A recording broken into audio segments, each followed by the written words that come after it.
Շարից փորձանքից հեռու։ Այսպես մի արտահայտություն է շրջանառվում, հատկապես Հայաստանում շատ ու չգիտես ինչու հենց շարն ու փորձանքը ավելի շատ է գալիս խոսքի վրա, քան որ հակառակը պետք է լիներ։ Եթե մարդ իսկապես ուզում է, որ շարից փորձանքից հեռու լինի, ապա դրա միակ ձևը, որ Հիսուս Քրիստոս իր խոսքում, իր սուրբ գրքում ասաց. աղոթեք, որ փորձության մեջ չընկնեք։ Այս արտահայտությունը Հիսուս արեց աշակերտներին։ Եթե զգում ես, որ փորձություններ են անընդհատ, ուրեմն աղոթիր, իսկ եթե անընդհատ գալիս են, ուրեմն չես աղոթում։ Իսկ եթե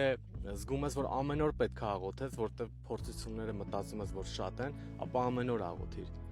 Եվ դու փորձության մեջ չես ընկնի։ Դու կկարողանաս կանխել մի բան, որը որ թույլատրված է։ Իսկ եթե դու կանխում ես այդ փորձության մեջ, դու չես ընկնում։ Դու դա կամ անցնում ես, կամ հաղթում ես։ Աստված օրհնի քեզ։